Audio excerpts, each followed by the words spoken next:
Welcome to a special afternoon edition of the Cohn Zone. That's my dad, Lowell. I'm Grant Cohn down here at Levi's Stadium. Kyle Shanahan just spoke. Deebo Samuel just spoke at his locker and addressed his controversial tweet.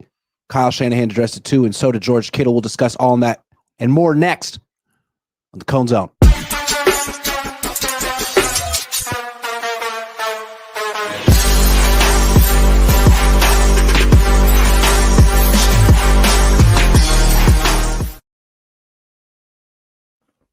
Hello again. Welcome to the Cohn Zone. Lowell Cohn, Grant Cohn.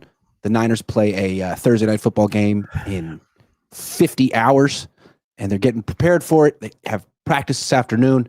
It's Deebo Day down here. Everyone's talking about Deebo and what he said, and if he's right, we're going to get to that eventually. But first, let's look back at the game they played a couple of days ago against Chicago. Dad, what did we learn in that blowout victory about the Niners? Okay, why don't we take turns? At the very bottom, or the basis, we learned they can beat a very bad team that just fired its coach. We learned that. What's something that you learned? It's the second team they've beaten that's fired their coach this year. Another thing is, Purdy had been struggling, and it was kind of hard. Like in Buffalo, he looked pretty bad, and he struggled against Seattle, but it was important to see him play like that. That was the best of Brock. And I think what happened was the Bears, who fired their coach, who was a defensive guy, had no idea what they were doing defensively. And they called a lot of zone coverage, which it's good to remember. Brock Purdy absolutely dices up zone coverage. It's why everyone plays man against the 49ers. Everyone, of course, except the Bears. Right. Having said that, Purdy looked really good. Mm-hmm. And it was nice to see him look really good. It doesn't mean he'll look good going forward. That's what these games are about. He's trying to establish himself as the absolute quarterback for years to come. And he made a step in that direction. I would also say we saw Kyle Shanahan at his best. Meaning, and this is something you've talked about before this show, he was always going through Christian McCaffrey. And in fact, leaning on him and not showing any creativity or much because he had Christian. Now he doesn't have Christian, and he has to look what his other options are and sort of move the mental furniture in his brain around. And he did. He called on offense an extremely creative game, and it reminds you, yeah, this coach can do it. Yeah, and there's another thing he did. It's like earlier in the season without Christian, the offense was so different, and people were talking about, well, there's not that much separation. There's not that much yards after the catch. Purdy's holding the ball a long time. He's throwing the ball really far down the field. I feel like him throwing the ball down the field or Kyle calling downfield throws explained why the yak was down, because it's harder to get yards after the catch on throws down the field because everyone's close to you. And there's more separation when there's less separation when you're down the field. Like if you want to get a lot of yards after the catch and separation, throw screens. And they haven't been doing that very much this year. If you throw the ball to a guy behind the line of scrimmage, the defender is 10 yards away. So it was nice to see Kyle Shanahan finally get Brock Purdy easy throws behind the line of scrimmage and play action. Those are the two ways a coach can really make a quarterback's life easy. And get him to George Kittle. He was a weapon always available. And we see Kansas City do it with their tight end. You see Detroit do it with their tight end. Finally, it's like Kyle got the memo. And you want to say, what were you thinking? But we're praising now. Mm-hmm. He did a very nice job, and he did things that elite teams do with his elite player. Yeah, it was nice to see George Kittle get featured and reward Kyle Shanahan and Brock Purdy in the first. He was unstoppable in the first half. And Juwan Jennings was consistent the whole game. It's nice to see that despite the injuries to Brandon Ayuk and Christian McCaffrey and Trent Williams, that the Niners can really still have a dominant offensive performance because they still have a lot of talent there between Kittle and Jennings, Purdy and Garendo. The offensive line did a pretty good job. I mean, they weren't hoiting for talent. No, and they weren't hurting for weapons. And again, I would remind people, if you say, oh, they're 6 and 7, they've had a lot of injuries, don't go there. They still have talent, and there's a lot of games that they should have won, and there are games coming up that they can win, including Thursday. There's this website called Pro Football Focus that attempts to grade each team and each player, and they do a pretty good job. It's not an exact science, but they have the Niners ranked as the 7th highest graded team in the league this year, which shows that even though they've had bad luck and a lot of injuries, they're still one of the more talented teams in the league. And that's why the 6-7 record's disappointing, but it's also why Sunday happened. Not just because the Bears are truly awful, but because the Niners still do have a lot of talent, and when it's used correctly and they have, I don't know, the word of the week is desperation, they're pretty good. It's interesting what the word of the week is: desperation, motivation, seriousness, facing a crisis, things like that. Yeah. This team, understandably, maybe didn't necessarily hit the panic button or go to code blue early in the season because they're a veteran team. They've been through this before. They've had slow starts. But last week at 5-7 after back-to-back blowout losses, it was time. And it's good to see the Niners actually the other phrase of the year, lock in. They locked in last week, and let's see if they can keep it going. That's a Deebo. We're going to get to him later. It's a Deebo wisdom, football wisdom from Deebo. All right, we alluded to this a little bit, but Kyle Shanahan really had his best game of the season. He called a hell of a game. How exciting is it to see Kyle Shanahan finally, I'm not going to use the G word. That's a big word, grow. But expand, which may be the same exact thing. Expand a little bit as a head coach and adapt to what he has at his disposal. Necessity made him expand and grow. He wouldn't have done it on his own. There were some coaches faced with what he was faced with who would have crumbled. He didn't. He showed inner strength. He showed a certain amount of character. I applaud everything he did, Iggy. I think you feel the team perhaps is on the right track. The coach perhaps is on the right track. It's still to be determined. But what happened, even though it was the Bears, was as positive as it could be. And you see, all season long, I have said and felt there's something wrong with that team. Now, I'm not saying they're over it. They've given signs of being over it. And part of something wrong for me is I'm wondering, is the team still listening to him? They seem to be listening to him against Chicago. Will they listen against LA? I was going to say I hope so, but I'm not a fan. But, it would be nice to see. I'm not in with the Rams. I'm proud of the Niners, not the Rams. One thing I like the most about what Kyle Shanahan did, and I think it maybe indicates that he might be willing to take some suggestions from people who aren't in his inner circle, is the way he used Kittle in the game, the screens to Kittle.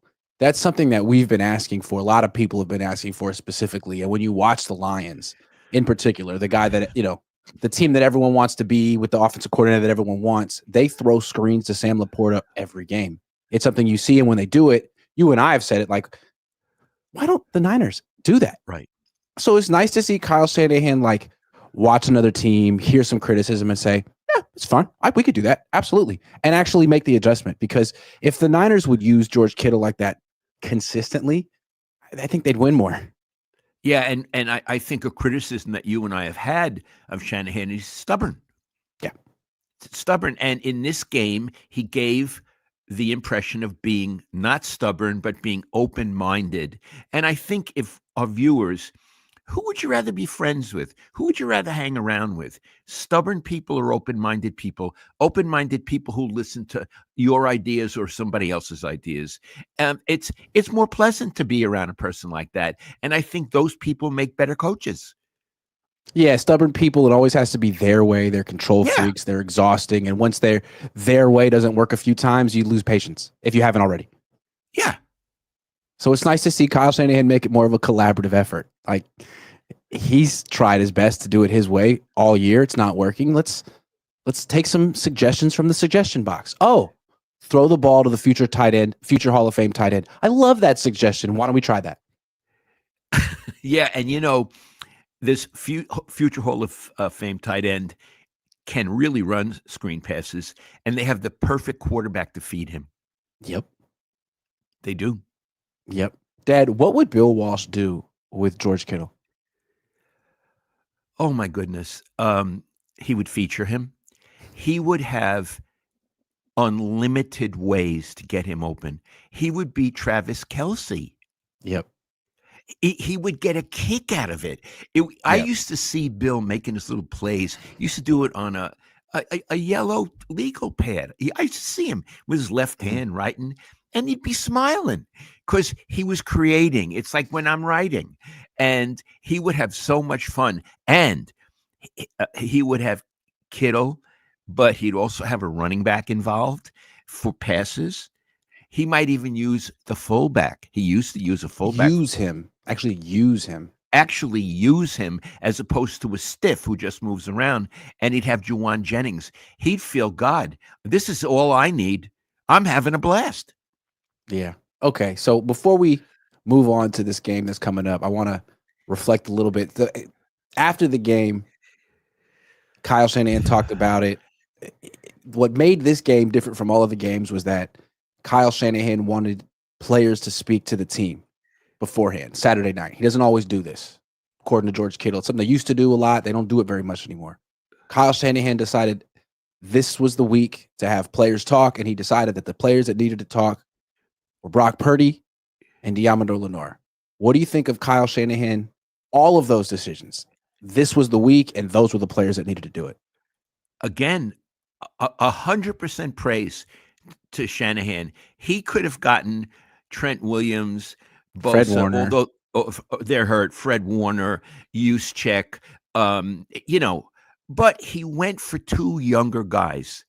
And it's like saying, in a way, we're passing the baton to the younger generation, because going forward in the years to come, Purdy and Lenoir are going to be our stars. They're really important to us on offense and defense. We want them to talk, and we want some of the veterans who may be on the fence about the team and what the rest of the season means to hear it from two earnest, honest, hungry guys. And I thought it was perfect. If I were a veteran on that team and someone I had almost looked down on as being younger, etc., now I would have to take notice, and I would have to say, the leadership on this team is changing a little. Lenoir is going to be a captain next season. He is really a serious player. I don't like when media calls him Demo. I have to tell you that. We're not friends. His name is Deommodore or Lenoir, but that's not a criticism of him. And I love it that Kyle had those two speak, as opposed to the old voices they've heard a million times. What's interesting is during this losing streak, we were starting to ask the uncomfortable questions. Has Kyle Shanahan lost his team? I mean, how do you not ask that question when you lose by 25, by 28? Does this team need a new voice? Have they tuned him out? Because there's something to that. And if he had sent Fred Warner up there, George Kittle up there, they might have done a great job. But I'm sure the team has heard them speak so many freaking times that it might have just sounded like wah, wah, wah, wah, wah, wah, wah, wah, wah, wah, like in Charlie Brown. You know what I mean? Like, to actually have Deommodore Lenoir go up and speak in front of the team for the first time. I mean, it didn't really matter what he said at that point. I'm sure everyone was like, this is different. We're a new team now. I agree. And also, the quarterback needs to talk. Yep. The quarterback, Steve Young, would have talked, and people would have listened. And Purdy is at the point now where he needs to be a team leader like Bosa, or more than Bosa. Yeah. He's the quarterback.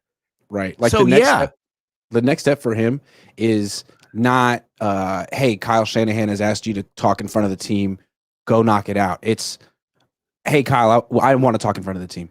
Yeah, I want to talk in front of the team. It's not like it's week 14 and we're 5-7 and we really got to say something. It's like, it's week 5 and I don't like the way this season is going. I want to talk right now. I mean, I feel like that's what Steve Young would have done. And Brock Purdy isn't Steve Young yet. He's 25 years old, but I think that's the next step for him. Yeah. And again, it may be the next step, but part of the next step is seizing the reins. And I'm going to come back to Ayuk and the shorts. I don't understand why a team captain didn't go over to him and say, "Change your goddamn shorts." That White had to come to the coach. That episode was important in so many ways. Negative. Where was Fred Warner? Where was the quarterback? Where was Lenore? Steve Young? You think Steve Young would have stood for that?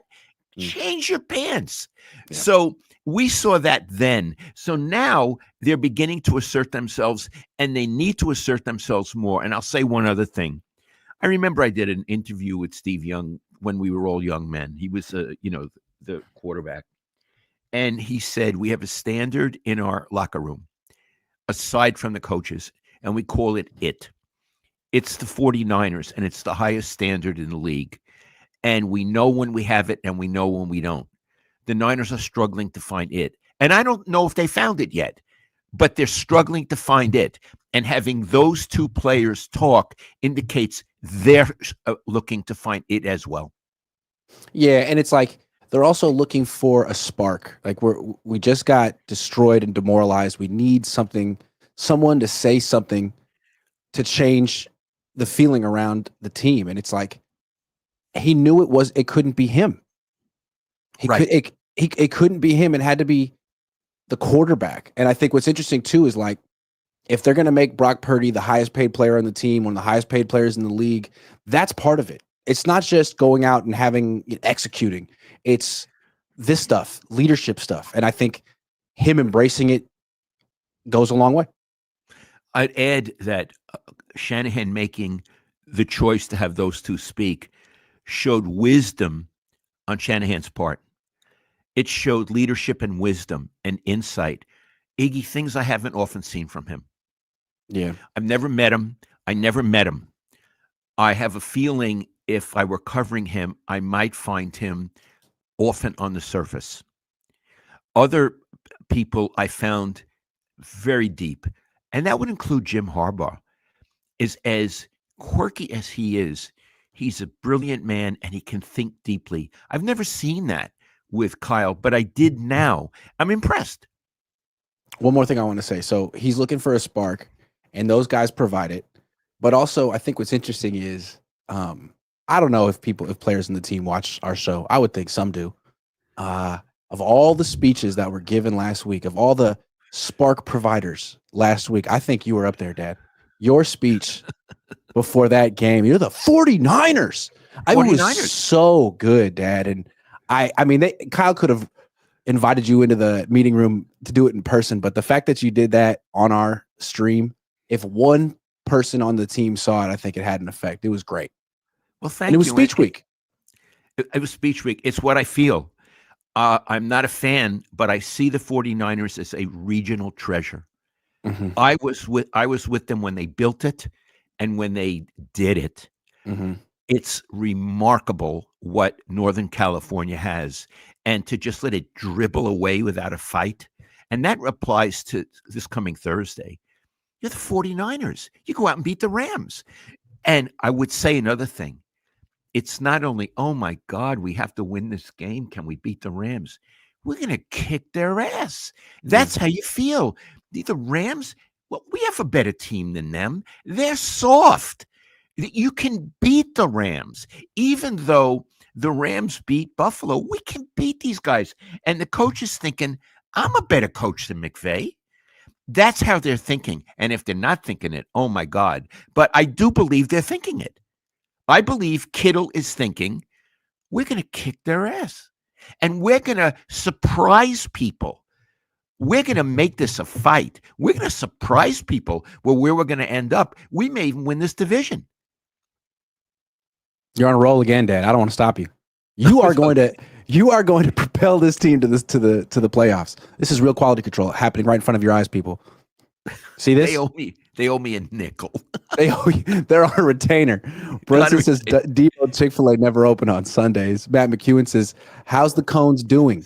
Lowell, enjoy the holidays and New Year. Thank you, Matt. Same to you. Timbo throws DG, says any more of them entertaining streams with stats? Not for the time being. We'll see if he changes his mind about that. Bill Kennedy says skip my Tuesday golf game. so I could listen to you and your dad question. I love CMC, but do you think he knew about his Achilles injury before he signed his contract extension? Hold on. First of all, we can't say for sure. So you're asking for a hunch. My hunch is he did. Iggy, I don't want you to answer it. Okay, I have another follow-up question. Hunch. Do you think Kyle knew? No. Okay. Can I say something? Could I say something? Yeah. When Sabian used to be the general manager of the Giants, I talk to him off the record all the time. He's a great guy.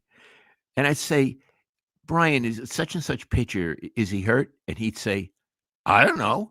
I'm the last person they'll tell. He said, talk to him and ask him and let me know. So I think at a certain level, coaches and general managers don't know. Right. I'm fine, coach. Yeah. Hey, Brock, how's your shoulder? I'm fine, coach. Hey, Christian, how's your Achilles? I'm fine, coach. Yeah. Captain Hell. 2019 Niners are tied for fifth in sacks. Stacked D-line 2020. 18th in sacks, no Bosa. 2021 tied for 5th in sacks, Bosa and D-line depth. 2022 6th in sacks, historic defense and peak Bosa. There's more. Okay, I think he's where are you going? Captain Hall says 2023 7th in sacks. We might not get that 2019 D-line ever again. So do the Niners invest to get a D-line like the one in 2021? Grant Lowell thoughts. I think they're absolutely going to overhaul their defensive line this offseason and add a bunch of players to it. They always want to have a great D-line. It's the end of their team. The one they have now is clearly mediocre, especially against the run. Well, I felt that way until they sacked Caleb Williams 6 times without Bosa. So now I'm intrigued. I don't know. Okay. Let's see what they do the last 4 games of the season. Maybe it was just the freaking Bears. Meaty McMeatface says lots of talk around Kyle, but what do you both think Sorensen did well calling the game for the defense this week against the Bears? The Bears didn't get anything going until the second half, and then they didn't get much going. They stopped the run. Yeah. They didn't give up any big throws. Every throw that Caleb Williams completed was like an 8-yard out to the sideline. That's right. They gave up a couple of touchdowns in the red zone. I mean, I wouldn't put that on Nick Sorensen. It seemed like a couple guys just got beat. So I thought he did a great job against a terrible team. He made the quarterback he was the first pick taken in the draft. He made him look like a rookie and a chump. Yeah, he really did. Emphasis on chump. Matt McEwen says, stay puff. Samuel needs to go. Captain Hall, got you. James Albert, $2.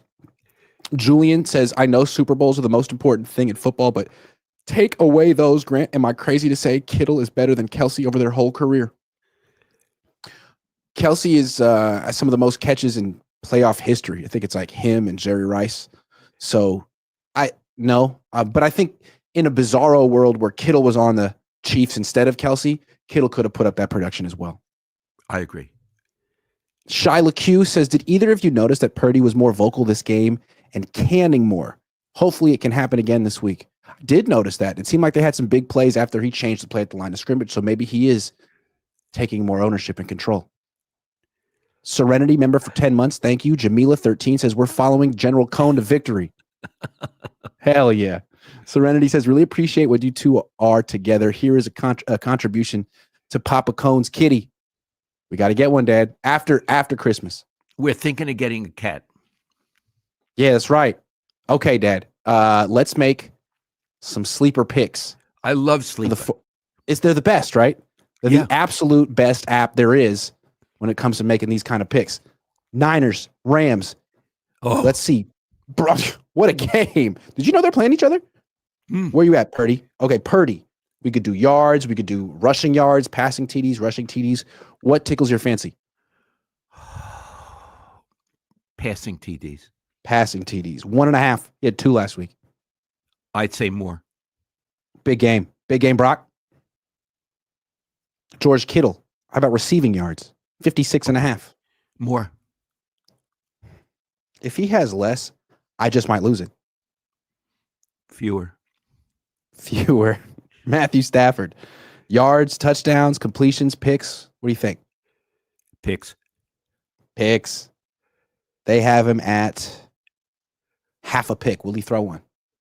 Absolutely. Absolutely. Okay. Let's see. Puka Nakua, Puka Nacua. 88 and a half receiving yards. Went for 162 last week. A few I'd days say ago. more. He's a wonderful player. Their wide receivers are great. Okay, Cooper Kupp, 62 and a half. He went for Yeah, 92 more. last week. More. More. Okay. All right. Leonard Floyd, will he have a sack? How many? He had two. 3 last game. He had 2. two. He's had a lot. 2. He's had 5.5 in the last 3 games. I'd say 1. Yes, on because Stafford's a stiff. He's a great Stifford? quarterback, but he's a stiff. Stifford? He's a stiff. Okay. All right. I think that's a good amount of picks. Those are the picks. We're making the picks. Submitting the entry. Download the Sleeper app. Use promo code Cohn and get entered to win a signed George Kittle jersey. That's right. You heard it right. George Kittle signed the jersey. You could have it. Okay. Dad, how exciting is it that after all of the disappointment and blown leads and blowouts that the Niners have a game that matters here Thursday night against a division rival opponent? It's all a fan base, and it's really all a team can ever hope for. Here, they could have been dead in the water. Now they have a game which is a season maker or a season breaker. Everything is on the line, and the whole country is going to watch it because it's a big deal game. The whole country. It's a big deal game. If I were a player or a coach, I would say, thank you, God, for letting me be in this game, for letting excitement to still prevail and still exist so late. What are they, 4 games left, Iggy? That's right. With 4 games left, we're playing a monumental game that feels like the Super Bowl. What could be more fun? And I'll tell you, that's what George Kittle is feeling right now. He's not thinking, we're 6 and 7. He's saying, this is a blast. Thank you, God, that we get to play a game like this. And I think every fan should think, I'm not regretting 6 and 7. I'm thankful that it's coming down to this. And where I'm going to be Thursday night is watching that game. Yeah, and it's like the Niners, they could have had a better start to the season. So could the Rams. What are the Rams, 7 and 6? They're not that much better than the Niners. They just did a great job against the Bills, but let's see them do it again. I mean, from the Niners' perspective, at least from Kittle's perspective, guys that have been here a while, they've had any number of big games against the Rams and won most of them. Yeah. So what I'm saying is a really good player and coach and team looks at this as, forget the record. This is wonderful. We're going to beat the Rams and we're going to win the division. How exciting. How dramatic. In a way, this is the most interesting season we've had in years. This is an interesting season, and look where we are. That's how I would look at it. I mean, aren't you excited for this game on Thursday night? I'm extremely excited for this game on Thursday night. And if they win this game, holy moly. If they win this game, holy moly. If they win this game, I'm thinking they might win the division. And again, I'm saying, look at Seattle's opponents coming up. Seattle's going to lose a bunch of games coming up, even though Geno Smith has good numbers. He's Geno Smith. Yeah, Seattle's going nowhere. They might win the division. They could get into the playoffs, but they're going nowhere. The thing about the Niners is they have the potential to go somewhere. We've just been waiting all year. If they could just get a little bit of momentum, go on a little bit of a run, no one would want to face them, even without Ayuk and McCaffrey. And That's right. I think we're seeing it right now. Yeah. If they could get going a little bit, and they've gotten going a little bit, teams are not going to, they'd rather face the Rams or Seattle than them. That's what I think. I think the 49ers have that much in the tank right now. And I don't mean they've gone in the tank. I mean left in the tank. I don't want to get too far ahead of myself because the Niners haven't beaten the Rams yet. But if they were to beat the Rams, you'd think, well, I mean, maybe they could beat Jared Goff. If they could beat Matthew Stafford, maybe they could beat Jared Goff in a few weeks. That being said, if they lose this game, the season's over. Yeah, that's the other thing. It's not just an opportunity, but it's a do or die. Yeah. It's an either or. If they win, wow. I mean, I would praise them, even if they win by a point, Iggy. Mhm, I would praise them to the sky. But Iggy, if they lose, it's over with. mhm. It's over with. So, and that's another thing why this game is so great. You have a game that this is the season tonight, Thursday night. This is the season. What an exciting thing. It's like the heavyweight championship. It's like the World Series. I mean, that's how exciting this is. And I, as a sports fan, I freaking love it. Yeah. And again, we don't root for the 49ers at all. But it's nice that this game matters.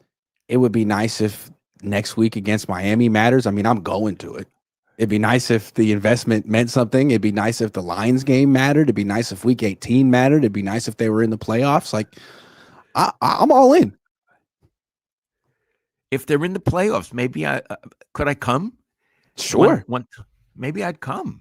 I mean, if they're in the playoffs, if they squeak in and they get like the 4th seed or something like that, I mean, who knows? We could be going to Minneapolis, Oi. DC.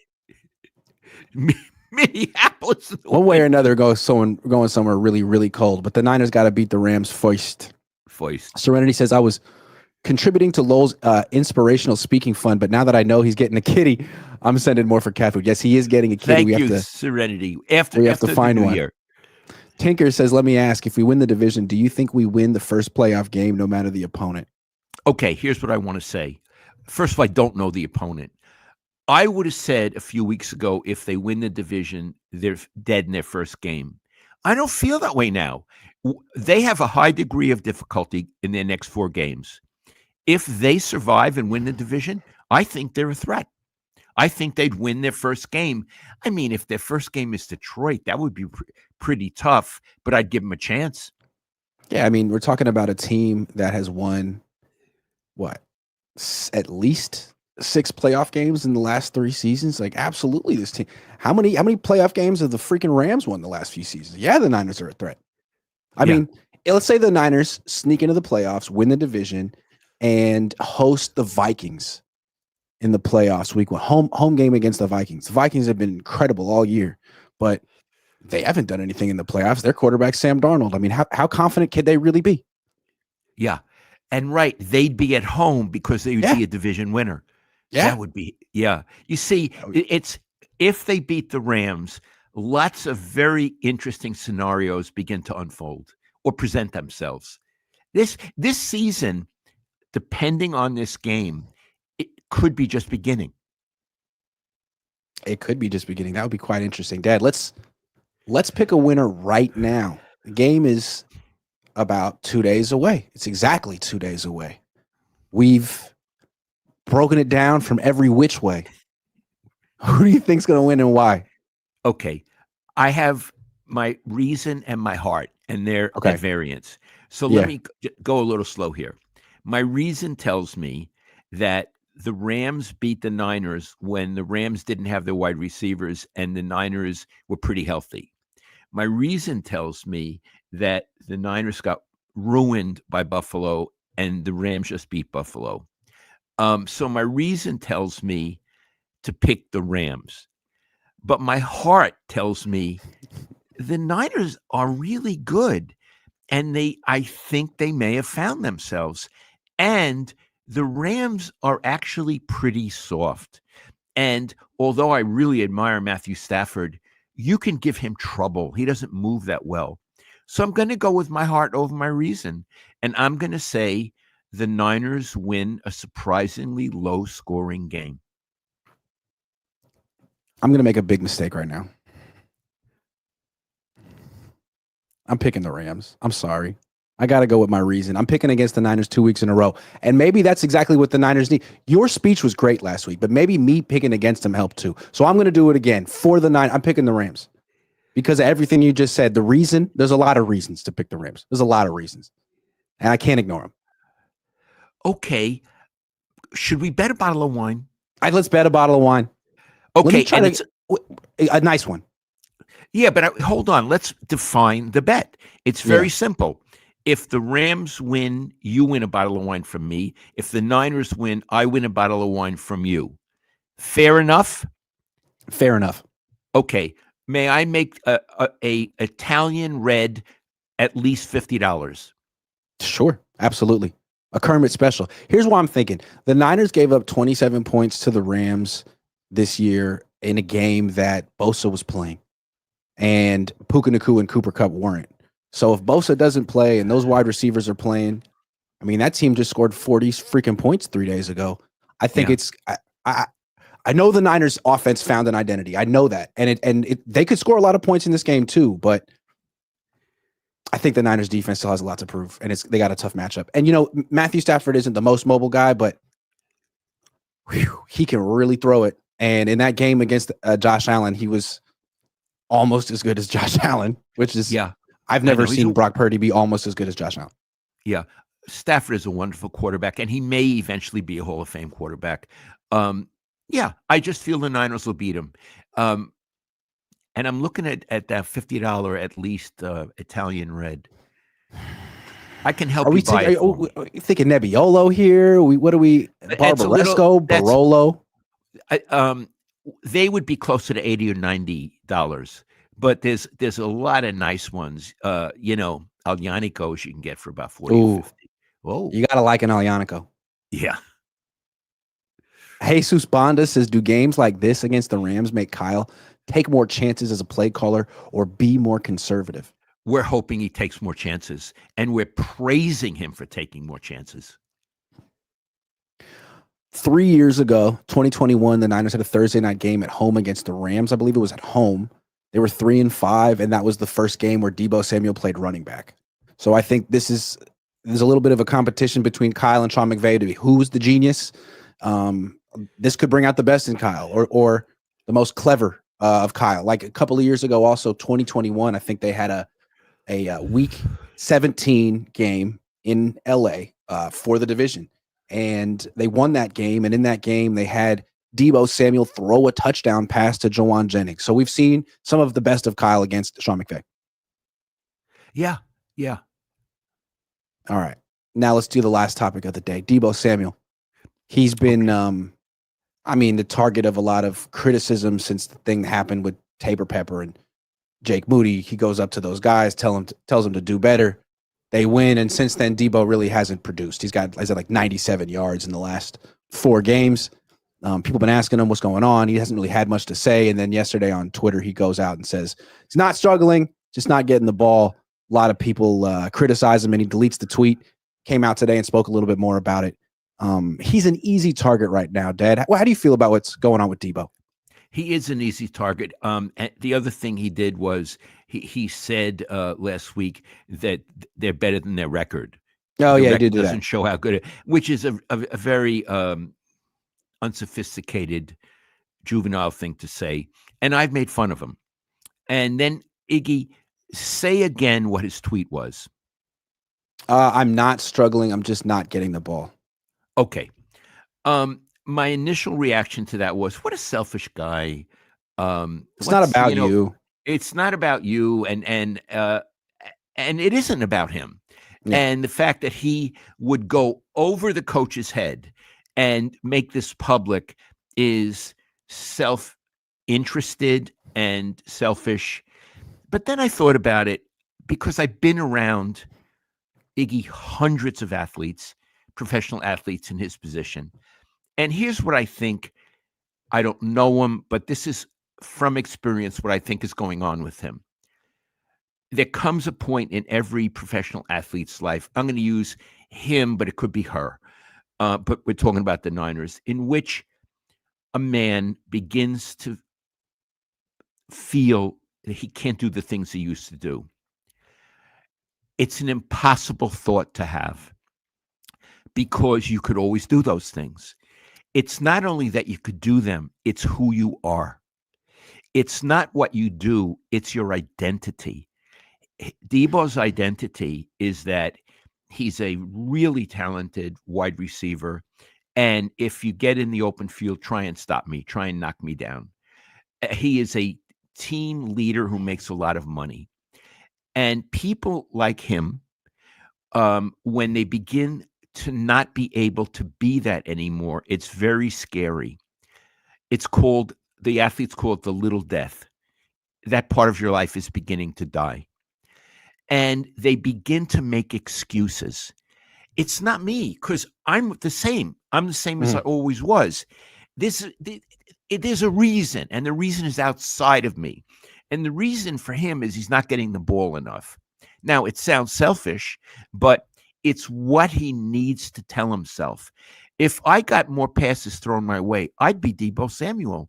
But for some reason, the passes are going to Kittle or they're going to Jennings. And I don't know why I'm not getting him, but if I get him, I'd be Deebo Samuel again, because I'm always Deebo Samuel. And part of what I admire about that mindset is one of the things that makes an athlete great, and Debo was great for a short period of time, is that he has utter belief in himself. What he still has, he no longer has the physical ability, but he has the utter self-belief that's never going to leave him. It's part of what makes him him. But now it may be not operative anymore, because he can't do the things.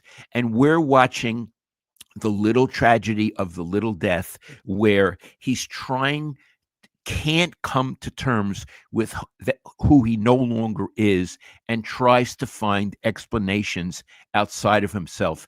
And what I want to say is, I look at it in certain ways and it makes me want to giggle, but more deeply, it makes me feel for him. Yeah. I don't put him down. I've seen hundreds of great athletes go through this. And Iggy, we never in our lives had to go through it. I could always be a writer. I'm Yeah. 79 and I'm still a writer. No one ever said to me, when you reach 40, you're too old, Lowell. You can't, your verbs aren't as active as they used to be. I think I'm a better writer than I ever was. And Iggy, doing what you do in your platform, I think you're better now than you were a year ago. And you're 36 years old. So you don't have to face what Deebo is going to face, or what Joe Montana had to face, or what Trent Williams is going to face very soon. And it's hard. And I think I'm going to look at it from another perspective, from Kyle's perspective, or from the organization's perspective. I mean, he's making a lot of money. He's declining. This offseason, they might need to cut him, and that'll be tough. But right now, they need him. Like, they have this playoff game against the Rams on Thursday, and Kittle's great. Jennings is great. They need Deebo. Like, that's they have one wide receiver right now is Jennings. If they could get Deebo to step up, that would be huge. So you heard Kyle and George today say Deebo's going to have a big game against the Rams. It's interesting. Like, you can't say he needs to take a step back. He needs to understand his role. Like, they almost got to pump up his ego. And I wonder, you don't want to go too, it's a balancing act. You don't want to give him 10 targets because he hasn't earned it. And those need to go to Jennings and Kittle, but you need to have him engaged. So maybe on the first drive, you make sure that a throw goes to him. And if he catches it, you keep feeding him. If he struggles, go to Jennings and Kittle because they're locked in. But it seems like you got to go to Deebo early in this game and just see what he's got. I love it. And the point is, you want to make him feel good about himself, so he catches the Involved. ball and it doesn't go through his hands. That That's right. you can do this. I can do this. So if there's any shadow of a doubt, he doesn't have it. I want to give you an example from years and years and years ago. Jim Lefevre, who used to be a coach at the Giants and at the A's, when he was at the A's under Tony La Russa, one day Canseco walked by, and Canseco, he goes, "Oh, you're the man." Jimmy says to him, "You're the man. Make a muscle. Let me see that bicep. You're terrific." And then Canseco smiled and he goes away. And Lefevre said, "See, he's a superstar, Lowell. What you got to do is you got to feed his ego the whole time. You've got to make him feel great about himself. So go out and hit a home run." And that was his psychology. You just say, "You're the greatest. Let me see that bicep." And that's what they need to do with Deebo this week. Didn't Bill Walsh have the same philosophy with Jerry Rice? He was different. Bill had trouble praising people. I mean, he really did. And I think he had a fraught relationship with his dad. And I don't think his dad ever praised him.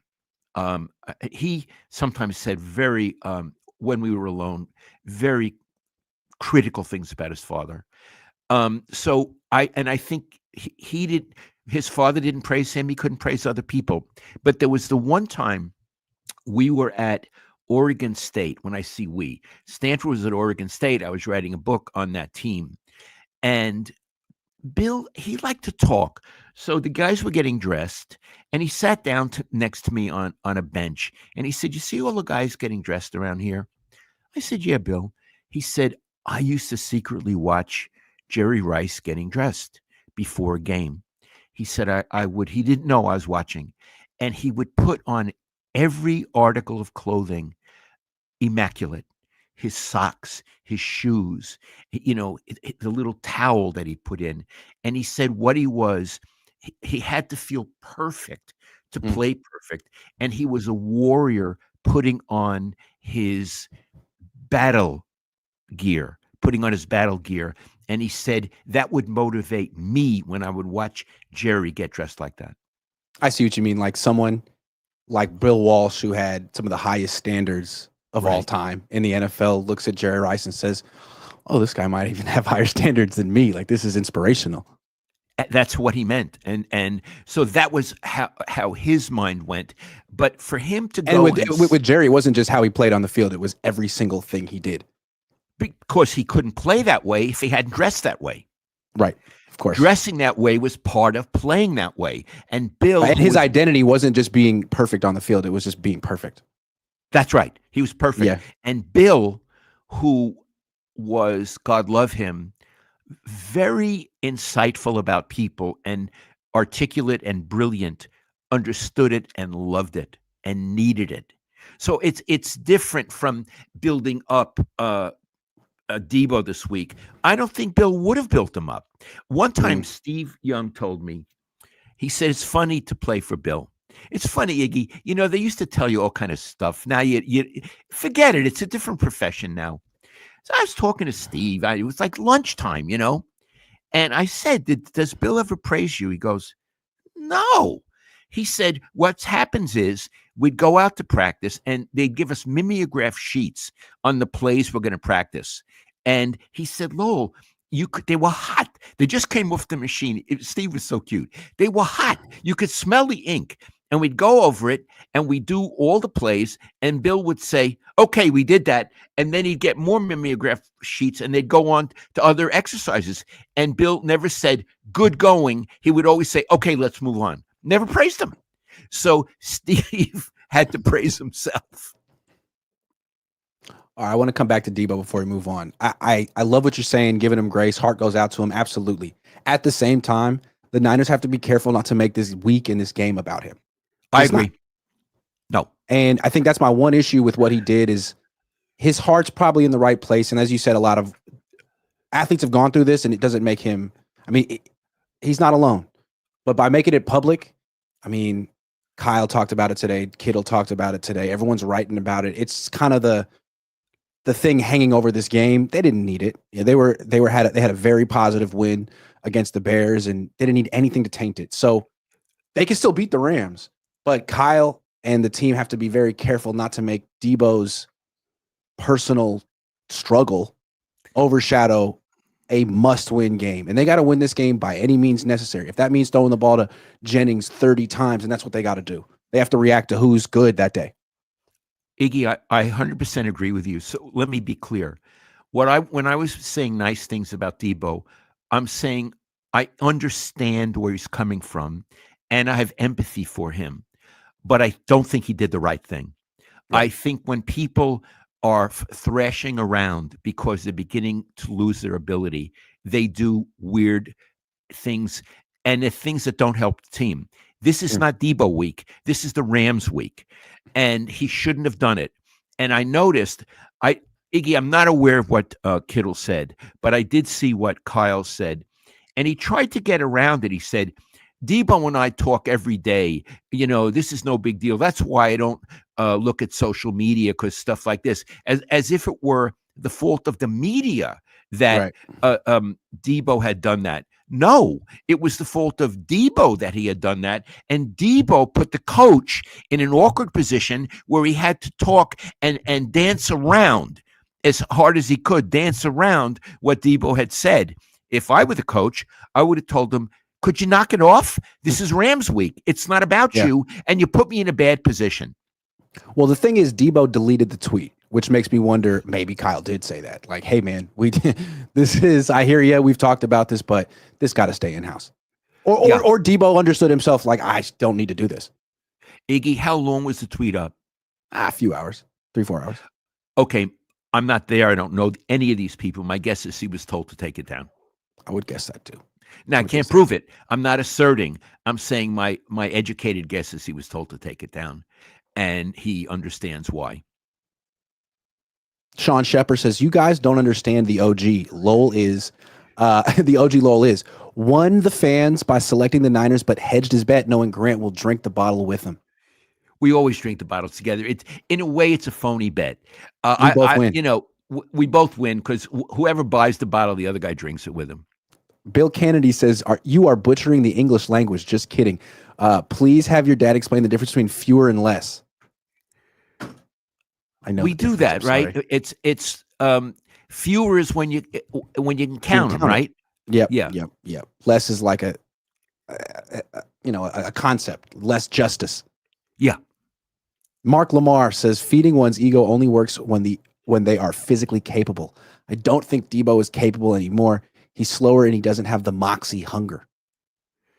Well, he just put himself on he just put the target on his back this week. Let's see if he's got it this week. We ate at a steakhouse the other night, our whole family in Alameda called Moxie.